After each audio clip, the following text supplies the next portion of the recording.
Hello and a very warm welcome to this very special global broadcast on News Mobile. I'm Saurav Sanyal, and joining me today is a very distinguished guest, Dr. Sudeshna Fish, who is the brand ambassador for Harvard Catalyst, the Harvard Clinical and Translational Science Center, joining us all the way from the United States. Thank you so much, Dr. Fish, for speaking with News Mobile. It's a pleasure having you with us on the show today. I want to get started by asking you first. If you look at the way that the virus is spread, it started from one city in China and now it's all over the world. And both the United States, where you are, and India, where I am, these are countries which now appear to be the worst affected with the virus. If you could just take us through that, how this virus, what this virus really looks like, and how is it that it has been able to make its way into the human body so stealthily, escaping everyone's notice.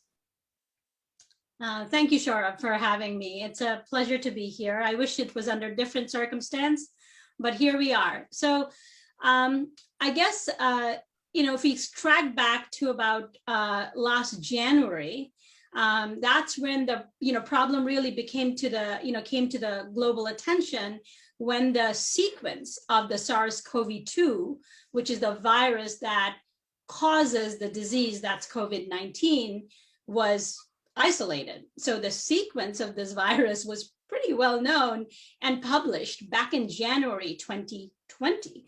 We're talking a year and above beyond that we've known the sequence.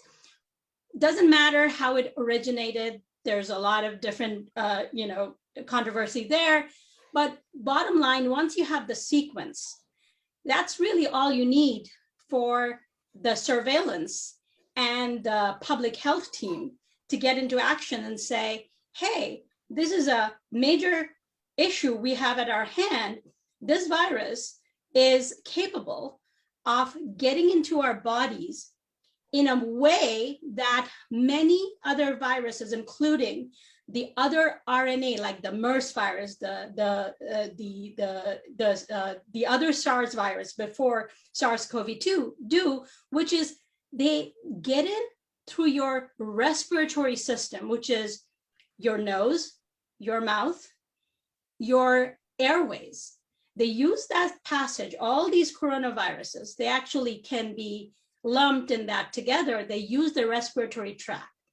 But what is amazing about the SARS-CoV-2 is what it does, it goes in and then it attaches to these ubiquitous receptors. So these are receptors are like little tiny, it's kind of, imagine your be like a Velcro system, right? Where you have little darts or little balls, which are the viruses, and they go and stick to those organs, right? And when they latch on to those receptors, the Velcro, they start replicating like bonkers, right? So that's what happens with SARS-CoV-2. It attaches to your body, whether you know it or not.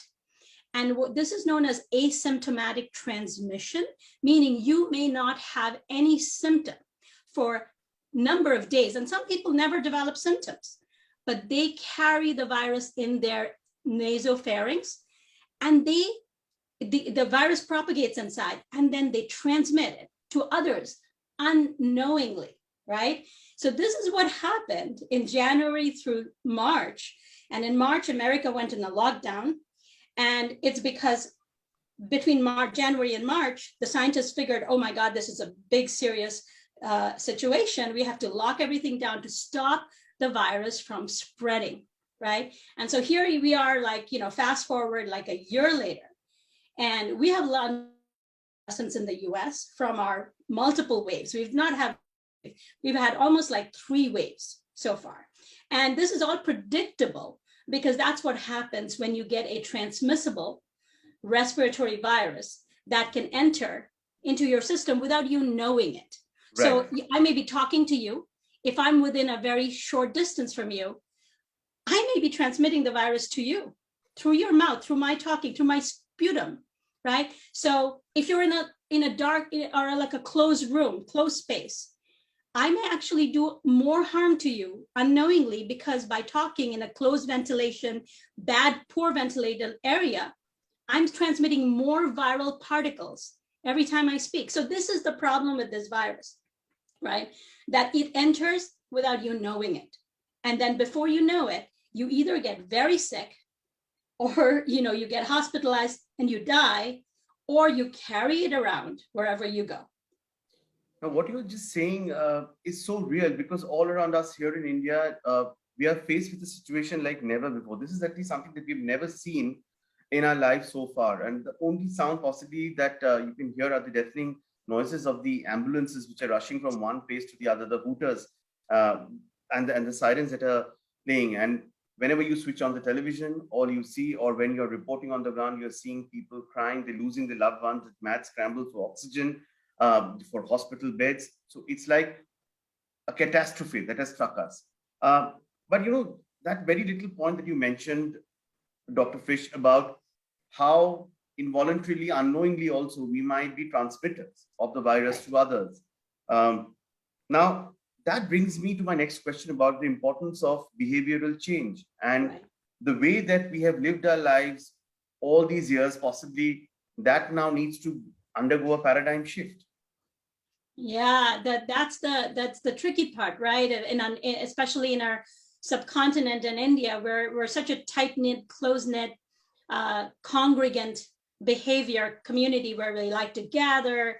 It's a much more densely populated urban situation. It's a real dilemma, but I think it has to happen. And in fact, it has to happen, and people have to understand that they are walking, talking reservoirs of the virus. Whether or not you're testing, whether or not you're asymptomatic, you at any point in time, if you're in a congregant setting, meaning like you're within 6 feet of each other, sometimes less, and sometimes you could be even more than 6 feet in a closed space, you are inadvertently doing damage to somebody who may have diabetes, somebody who may be immunocompromised, and they don't even know they're getting it. So they may be happy at that point in time, but it's your behavior and their behavior that's allowing the virus to undergo these kind of changes and figure out which host is going to be a more likely host for me, a better host for me, because the virus's imperative is to jump. The virus's imperative is to infect. That's how the virus survives, right? So if you're a walking, talking reservoir and you're not wearing a mask, and I understand it's very difficult in India because it's warm, it's hot probably. Now it's a untenable, it's very difficult for Indians to keep their mask on, but I would urge the country to really rethink its mitigation strategy to stop the spread, because that's where the problem lies right now. Because even if you get vaccines now, you can't keep up because you need time for the vaccines to ramp up. Meanwhile, people need to stay separate to stop and slow the spread of the virus. So behavioral modification, it's almost like you for others. I don't want to infect my grandma. You have to think like that. I don't want to infect a pregnant woman who may risk some may have some unknown risks, right? I don't want to infect a vulnerable, like an immunocompromised person, a transplant patient. You need to be aware also of your finger, like you're touching your surfaces, and then that hand to mouth is a big way. I believe that in India transmission may be spreading because we use a lot more fingers in India, like that. I was thinking about like how this has gotten to this stage, and I wonder if one of the reasons we could do better is have better hand washing, like more frequent hand washing, mask wearing, and distance, so that the virus doesn't have the chance. I mean, it's scientifically proven that if you increase the distance between individuals from 6 to 10 feet, you have less and less of a chance of the virus reaching the other person, right? So between the mask and the distance, you're solving some problem there, So even if you feel the need to be together, but separate, wear a mask. And absolutely. It's a very different world that we're living in. And for sure, that should be the way forward. But one question that comes back to us often is that, for people who need to undertake travel, what do they do? Like, airlines advertising saying that, planes are safe, they're sanitized. Some people are now preferring using their own cars, their own vehicles for travel, even for long distances, intra-city travel as well. So do they also run a risk of contracting the virus? I think they do. I think they do. Air travel is also being opened up in the US to, I'm concerned about that. But, at some point, I guess people get tired, they get fatigued of, this kind of closed behavior. So I would say one of the ways you can mitigate this air travel is maybe what the US did was, kind of the airlines had their own dealing with distance by opening up middle seats, meaning you could have maybe a capacity limit in a certain aircraft. So if their aircraft is a certain size, you have 25 seats, maybe you'll allow 25% and you would distance them. You have to assess the risk versus the benefit, right? I mean, the airlines industry is severely affected in the US. And so I understand that there's an imperative to go back. And I'm sure like in India too, people are ready to travel. I mean, I don't think in India, airlines travel should be encouraged at this stage. But again, it's not my place to say that, but the risks are high if you have a closed container, very high. And if somebody sneezes or coughs, it's closed space, it's not very, it's not open outside. So it's difficult. If you're going long distance, I would say wear a mask constantly, no eating, no food on the plane. I mean, I would just not have any food on the plane, and minimize bathroom use, just deter.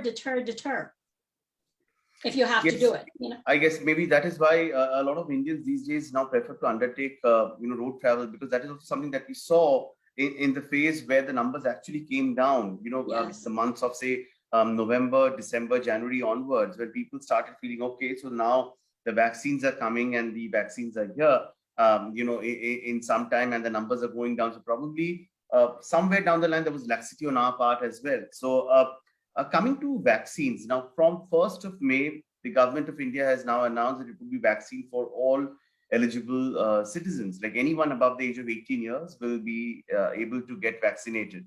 This registration process is going to start on the 28th of April. In this backdrop, do you think that this is going to be like a game changer, this vaccination for all? I mean, hands down. I mean, vaccines are going to be the heroes of the story. I mean, there's no doubt, right? I mean, America's situation has changed because of the 2 RNA vaccines and the J&J. And they actually just announced that the pause on the J&J, they lifted it. So now we have 3 vaccines. That has changed the dynamic in the US. I can tell you that having availability of vaccines is a huge boost to any opening. And but then from the vaccine point of view, you also have to get the shot in your arm. Like you have to have people volunteer, yes, give it to me, because I want to protect my grandmother. I want to protect my wife. I want to protect my colleague, who comes with me to work. I want to go out.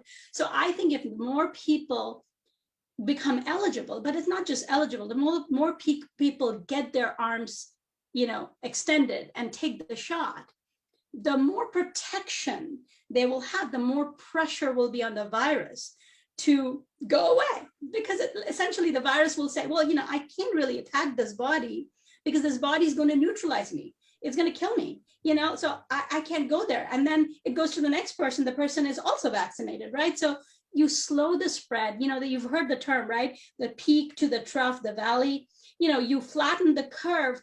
But each time you do a vaccination, which happens, you stop the virus from finding another host. So it is imperative. And forget the concept of herd immunity. And people talk about that all the time. We can go on and on about the science of it, right? But we need the level of population vaccination we have never done before. That is an uphill task, right? So right now their registration is eligible, but that doesn't mean they're going to get the shot in the arm. So the Right. government has to do everything in its power to empower, say, Serum Institute of India, or any of the vaccine. I mean, India is the vaccine manufacturing capital. It just belies logic that Indians are still not vaccinated, like more than 40%. So I would say people should extend their arms, get the vaccine, because it protects you and protects others. It does both.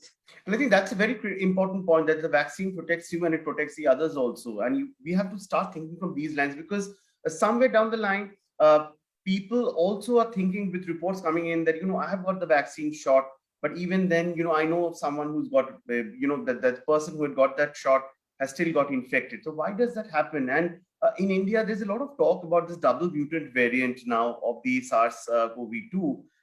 There's also talk of the triple mutant, which is now come to light in West Bengal, which is in fact a poll-bound state. Is that really another cause of worry, or is the virus now becoming smarter than that we think? The hands down virus is smarter than the human species. They predate us, they will post-date us. There's no doubt about that. The question is, what can we do about it? So the first part of your question was, can you just repeat the first part of your question? Yes, this fear that, or this question, what if? Why do you get the reinfection? Yes. So actually, so I'm surprised, like the reinfection rate for the vaccination should be really, really low. I mean, there's sometimes, these vaccines, they go through trials, right? They're very strict criteria for a vaccine to go to the market, at least in the US, right? And even in the UK. So all these trials were performed globally, and they all had strict criteria. So I really don't know anything about the Covaxin, which was the trials were run in India. But I would say, if you went through the trials, you would know that there is a certain percentage of patients that vaccine recipients, or even that they got COVID first, they get reinfected. There's a certain percentage, like a 2% to 5%. That happens. It's a very negligible percent. Government will also very, very small. Yes, and they're called they're called breakthrough cases. And the thing is, those people may have died, before. They're not going to die as a result of the vaccine, because the vaccine has protected and kept them from dying. So we're talking about severe disease elimination through vaccine. That's very important. If you don't want to die, if you don't want to get severe infection, you don't want to have long-term lung complications, you want to get the vaccine. And even if there's breakthrough cases, okay, because those people can quarantine, stay at home, treat it like a flu, meaning, they'll have cold, they'll have stuffy nose, they'll have other things, but those are resolvable. They're not death causing. That's important, because people have to understand the virus seriously, because the virus is very serious, right? So the second part of your question was the breakthrough, and what was the second part of your question, Shaurabh? Yes, now this mutations that we are seeing in the vaccine, in the virus per se, the double mutant, and now we're talking the triple mutant, which is surfaced in West Bengal, where elections are being held. And for now, the poll rallies have been put on hold, but we saw a huge gathering of people and leaders coming down, road shows happening. So everything was happening even as the pandemic was raging on. Yeah, so the virus, the mutants are a natural part of the virus ecology. I mean, viruses evolve, mutate. That's genetic drift in viruses. That's virology 101, evolution 101. Viruses will do that, right? And there's a particular pressure on the virus now with vaccination. We're trying to limit the virus. So virus has to figure out, right? So it's a race against the virus and the race against time. So within that realm of that fight of humans, vaccination, virus, these mutants will happen. They're invariable, like they're bound to happen. As long as the mutations, which is essentially you take a virus code and you look at it like a tape measure, like you were reading the sequence of a virus. There's a particular region of the virus that the vaccines were made against, meaning you took the spike protein, which is the corona, right, of the coronavirus, and you created your vaccine from that small element. So it's not the whole virus that's in the vaccine, at least for the RNA vaccine. It's a portion of the virus, enough to get in your body and give your body the tool to fight, right? Now, if the mutations happen in that small region, then the vaccines might be not working. But all the vaccines that have been tested now have been now tested on the circulating variants. So the vaccines will still work even if you have mutants. But mutants will happen also because we're putting pressure on the virus. So it's kind of like that will happen. Yes, we have to worry about it, but equally we have to vaccinate to stop from mutations going on, because the more people you vaccinate, the virus has to slowly go away. Eventually it'll go away. Maybe it'll go away and stay in the system like flu or some other virus, but we want to do everything we can to vaccinate people to stop the mutants. But we don't have to worry about the mutants yet because that's natural. That's a natural selection process. So don't worry too much about it. I think that's very, very reassuring to hear from you. And that as we wrap up this discussion, that brings me to my last question over here, that finally, is there a silver lining inside? You know, we've had outbreaks, disease outbreaks in the past. We've seen what happened with H1N1, but, you know, it kind of fizzled out. Will there be a time when the world will wake up and say that Corona is gone, or, you know, we don't need to worry anymore? So Sharad, that's a very tough question because we don't know yet. It's a very new virus, right? But my faith and my bet is with the innovation and the vaccines and the fact that people have always fought viruses. I mean, think about it. We've eradicated measles. We've eradicated smallpox. We've done so using vaccination. Whether or not the coronavirus is going to become a speck in the long continuum of virology, it is something yet to be, we don't know. There are maybe other viruses that are coming, like the Nipah virus, which keeps virologists up, you know, I'm told.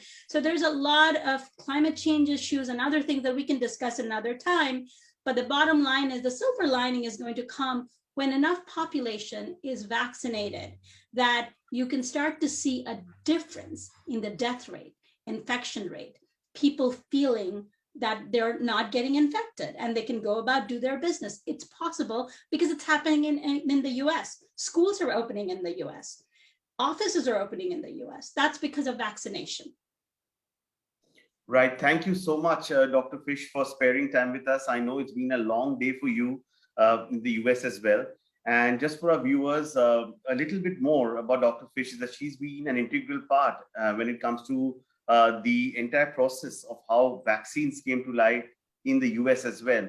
And so her insight today adds a lot of value to the discussion. So as she also said, that possibly the heroes of this entire pandemic would be the vaccine. So, you know, let's get over this vaccine hesitancy. Let's all go ahead and get ourselves vaccinated to ensure that we are safe and all our near and dear ones are also safe alongside. Thank you so much for joining us. It was a pleasure having you on the show. Thank you.